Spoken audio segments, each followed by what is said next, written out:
Eh bien, bonjour à tous et bienvenue sur cette nouvelle chaîne que j'ai intitulée Ton web au tableau.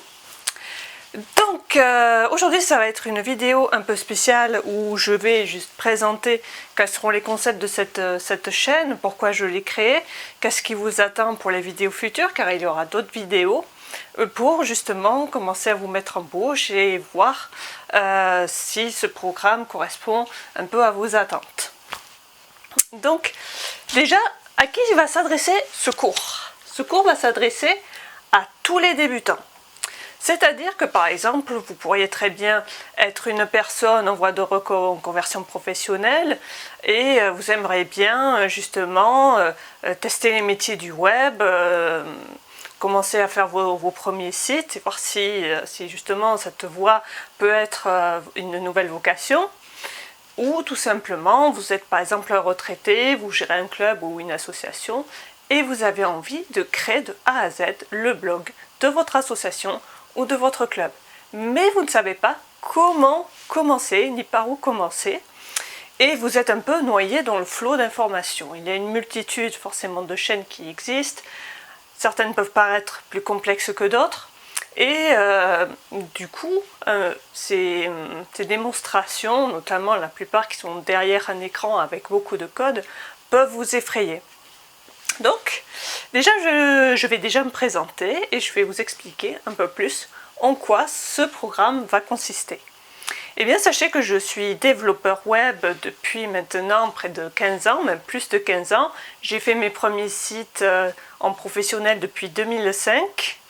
Et donc j'ai eu beaucoup d'expérience professionnelle dans le domaine du web. J'ai acquis une expertise en PHP, je suis certifiée Zen PHP et je suis également enseignante. Et j'ai eu vraiment envie de faire ce programme un peu comme un cours présentiel avec essentiellement des notes au tableau. Alors là, il est pré-rempli, c'est normal, c'est fait pour gagner du temps. Mais normalement, je commence avec un tableau complètement blanc pour vous expliquer les différents concepts de la programmation. C'est-à-dire que, en fait, je suis vraiment beaucoup plus à l'aise en face d'un tableau blanc que devant un écran pour expliquer les choses. Les gens devant moi comprennent mieux quand j'explique les choses oralement avec des annotations sur le tableau que derrière une démonstration sur le rétroprojecteur où je vais montrer des exemples de code. Donc cette idée a germé récemment sur mon esprit et je me suis dit pourquoi ne pas en faire un programme web comme si on était ensemble en classe avec moi comme votre professeur, votre serviteur et vous comme si vous étiez dans une classe avec 20 ou 30 personnes. Voilà, alors maintenant je vais vous expliquer en quoi va consister ce programme. Donc ici j'ai déjà établi une liste de 6 modules. Donc 6 modules avec chacun un niveau de difficulté différent. Ah oui, j'oubliais également que les sessions dureront de 20 à 30 minutes, pas plus. Pourquoi? Parce qu'ainsi, avec des sessions relativement courtes, non pas des cours d'1 heure, vous aurez plus le temps d'emmagasiner les informations que je vais vous donner. Vous aurez plus, vous allez acquérir des morceaux d'informations et vous allez mieux les retenir en vue, après, la semaine suivante, d'acquérir un nouveau savoir ou une nouvelle connaissance. Donc là, j'ai différencié 6 modules avec chacun un niveau de difficulté. Donc je vais commencer par une introduction à Internet et au web, qu'on appelle également le World Wide Web, 3W, qui est une convention de nommage quand vous entrez l'adresse d'un site Internet la plupart du temps. La plupart du temps, quand vous allez sur Google, ça va être www.google.fr. C'est une convention qui permet justement de dire ici, nous sommes sur Internet, nous sommes sur le web. Donc j'ai entendu beaucoup de choses. Justement, je tenais à faire ce cours, enfin cet ensemble de cours, parce que ça c'est un module, il va y avoir plusieurs cours là-dessus, où je vais parler d'Internet, sa création, quelques dates clés, et comment ça marche également, d'une manière très simple, très pratique. Vous allez voir, ça va bien se passer. J'ai l'impression un peu d'être à météo, donc ici il va y avoir une éclaircie au niveau des connaissances sur Internet, avec une dépressurisation au niveau de la programmation PHP. Bon bref. Donc ici j'ai attendu beaucoup de choses, c'est pour ça que je tenais à expliquer certaines choses. Par exemple, beaucoup de gens vont penser que le web et Internet c'est la même chose. Et non, ce n'est pas du tout la même chose. Le web est une partie d'Internet. Le web c'est un protocole, tout comme on a le protocole des emails, tout comme on a le protocole FTP, des choses que vous allez voir sur les cours suivants. J'ai entendu aussi beaucoup de bêtises par rapport à la date de création d'Internet, notamment dans les émissions télévisuelles où je vais entendre qu'Internet a été créé en 1991, ce qui est archi faux. Oui, j'ai entendu ça, j'ai bondi de ma chaise. C'est archi faux. Internet date des années 60 et le web date de 1989. Et ça, je vais vous le détailler. Ensuite, nous allons augmenter en difficulté, mais ça va rester cool. Donc, nous allons augmenter en créant une page web simple basée sur les langages HTML et CSS, qui ne sont pas des langages de programmation. Ce sont des langages de formatage, ce sont des langages de mise en forme. HTML va vous permettre d'insérer sur votre page des images, des textes, des sons, des vidéos, tout ce que vous voulez. Maintenant, la liste est pratiquement infinie. CSS va vous permettre de placer ces éléments où vous le voulez et de les mettre en forme d'une manière que vous le désirez. Couleur de texte, placement du bloc, couleur de fond, tout ce que vous voulez. Donc là, après on est dans une difficulté un peu plus intermédiaire où on va justement expliquer qu'est-ce que c'est une base de données. Parce que là, nous restons sur une page statique. Donc, un site en HTML et CSS, c'est ce qu'on appelle une page statique. Là, on va passer sur la dynamisation des données. Pourquoi? Bien, tout simplement parce que le web, quand on est dans une page avec trois pages, par exemple, une page de présentation d'un produit, avec un formulaire ou une foire à questions. Donc là, on est sur 3 pages, ça va. Mais imaginez un site comme Amazon, si toutes les pages étaient statiques, s'il fallait créer une page pour chaque nouveau produit, les développeurs s'arracheraient les cheveux. Donc, qu'est-ce qu'on fait à ce moment-là? Eh bien, on va dynamiser sous forme de base de données et de programmation. Donc là, je vais vous expliquer un peu comment on identifie les données qui seront caractéristiques de votre page, comment les formuler sous forme d'entité, sous forme de champ. Qu'est-ce que c'est un diagramme? Donc vous allez formater ces données sous forme de diagramme dans un premier temps, puis les mettre en place donc directement dans le logiciel de base de données. Et puis entre les deux, nous allons voir ce qu'on appelle le versionning. C'est très important. Pourquoi? Parce que la plupart des développeurs débutants vont se dire « Oh ben tiens, j'ai besoin d'une sauvegarde, je vais faire un fichier zip ». Résultat des courses, on se retrouve avec des fichiers zip qui partent dans tous les sens et c'est très difficile de s'y retrouver après. J'en ai fait l'expérience quand j'étais débutante. Et le versionning, en fait, va vous permettre d'avoir des archives de tout ce que vous faites à travers des logiciels qui sont dédiés à cela. Donc par exemple, si vous faites, on va dire, un site en PHP, donc, et vous faites une modification. Donc le site pour l'instant il marche bien, vous faites une modification, c'est la catastrophe, tout est vautré, tout est planté. Qu'est-ce qu'on fait? Et bien justement, le versionning va vous permettre de revenir en arrière, voire de comparer votre version avec celle d'avant pour voir qu'est-ce qui ne va pas dans le nouveau code.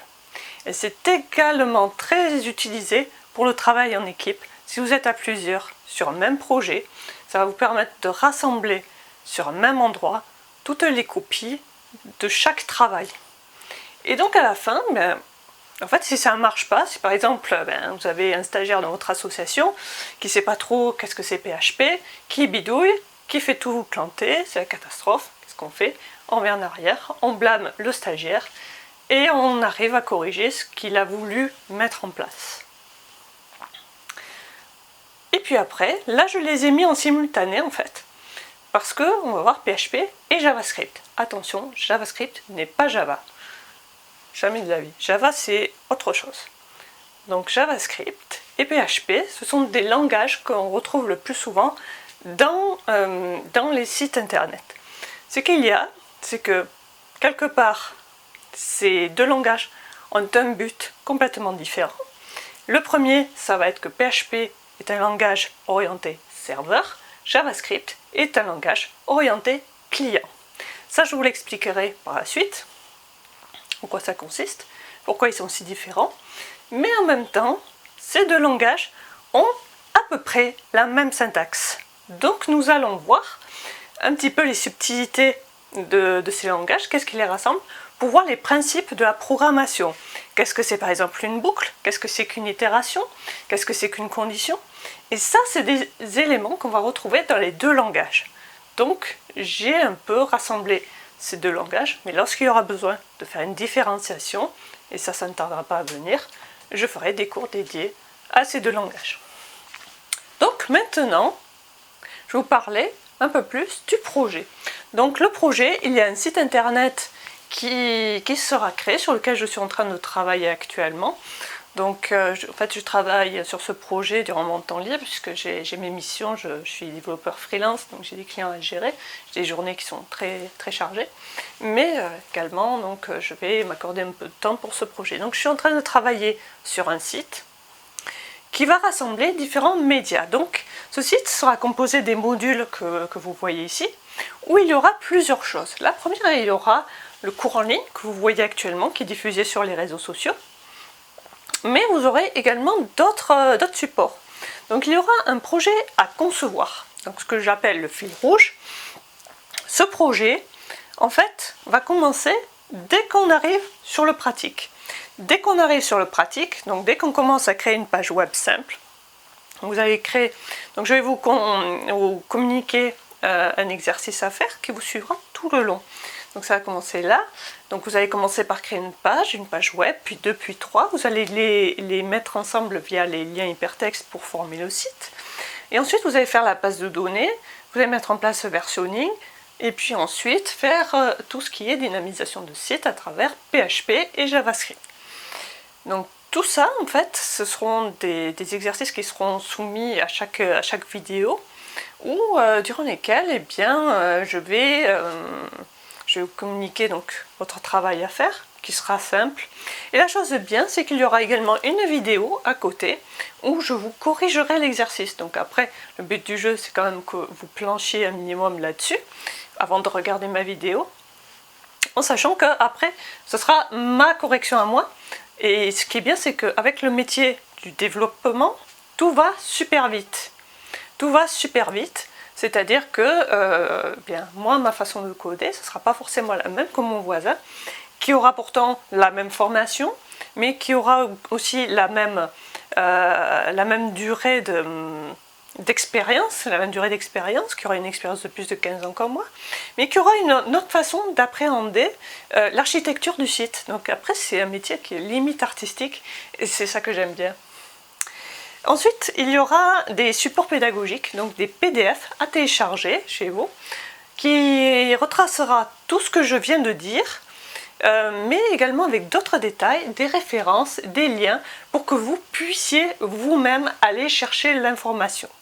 Ce que je veux vous dire par là, c'est que je ne suis pas là pour vous former à un métier pour que vous retrouviez à la fin du module 6, ah et tiens, ça y est, je me lance, je vais aller envoyer mon CV parce que j'ai fait la formation d'Amelai. Pas du tout. Je suis là pour vous donner des bases. Je suis là pour vous permettre de comprendre l'essentiel, comprendre vraiment ce paradigme qui est propre à la programmation, entre autres, parce que je le sais, parce que j'ai galéré pour avoir les déclics. Et en fait, la programmation, c'est ça, c'est des déclics, c'est-à-dire ça y est, j'ai compris, ça y est, j'ai compris, ça y est, j'ai compris.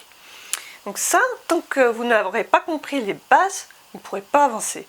Si vous avez compris les bases, vous avez l'essentiel, c'est-à-dire que vous pourrez à ce moment-là aller chercher l'information ailleurs, regarder d'autres vidéos sur d'autres chaînes YouTube avec d'autres tutoriels qui seront beaucoup plus complets, et également faire une formation sur une plateforme en ligne ou en présentiel, justement pour acquérir vraiment un peu plus de bouteilles.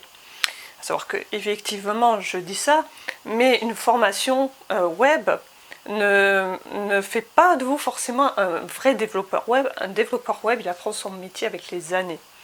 C'est un métier qui s'apprend sur le terrain, en fait. C'est des choses qu'on ne vous dit pas. Mais c'est ça, en fait. Il y a ça, et puis il y a peaufiner à chaque fois, se former, continuer à se former. Même moi, actuellement, je continue à acheter des formations. J'achète des formations, par exemple, chez Scientiolab pour me former sur Symfony, comprendre comment ça fonctionne au cœur du framework, des choses comme ça. Je regarde des vidéos toujours sur YouTube, je regarde GraphiCart. Je regarde toutes ces vidéos-là qui me permettent d'apprendre des choses que je ne sais pas encore tellement le métier, il est vaste. Il est vaste, il y a plein de technologies, il y a plein de façons de procéder, pas forcément au niveau PHP, MySQL, etc. Mais également apprendre par exemple Mercure, Messenger, Symfony, choses très, très utilisées, Puppeteer, et j'en passe, Varnish, c'est vraiment, voilà, vous tomberez sur des termes que vous ne connaissez pas et vous allez chercher l'information pour justement vous aider à améliorer vos connaissances. Donc ça, c'est un discours sur lequel je tiens à cœur parce que ça m'est arrivé d'être en formation courte et de dire à mes étudiants, mais continuez d'apprendre, continuez d'apprendre. Ce métier-là, il change de jour en jour. La façon de coder d'il y a 15 ans n'est pas la même que celle d'aujourd'hui et ça va continuer toujours dans ce chemin-là. Dans 15 ans, le métier ne sera forcément pas le même et il faut se tenir au goût du jour pour rester dans le coup. Et ensuite, pour terminer, pour voir si vous avez bien compris ce que je vous ai dit lors de la vidéo, vous allez avoir un quiz. Donc un quiz pour vous permettre justement de voir si vous avez bien assimilé tout ce que j'ai dit. Et le cas échéant, vous repassez la vidéo pour que vous puissiez comprendre et avoir tout juste.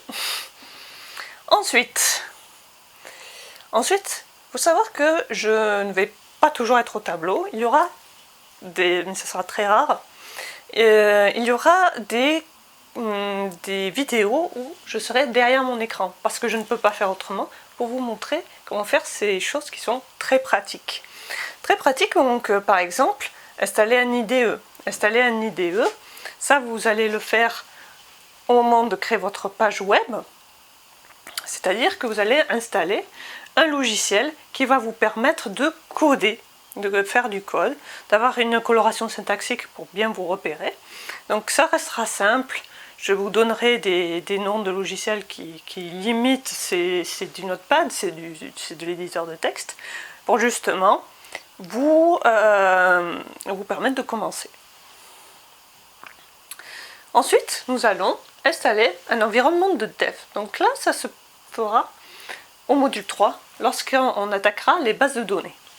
Donc pourquoi? Parce que quand on commence vraiment à entrer dans le vif du sujet, nous avons besoin de nouveaux outils. Nous avons besoin de nouveaux outils, donc ça sera plus... voilà, je vous indiquerai comment installer ces outils sur votre ordinateur pour que vous puissiez commencer, à programmer votre site et avoir son évolution. Donc ça, ce sont des outils qui sont spécifiques au métier, qui restent simples, mais il y aura besoin de quelques captures de vidéos où je vous montrerai donc avec mon ordinateur. Je vous montrerai sous Windows parce que je pense que la plupart des débutants sont sous Windows. Après, si vous avez besoin d'aide sur Linux, nous verrons en temps utile ce que nous pourrons faire. Et puis ensuite, quand nous arriverons au versionning, nous allons installer Git ou SVN. C'est selon, peut-être que je vais faire les deux, pour justement vous aider pas à pas à créer vos premières archives.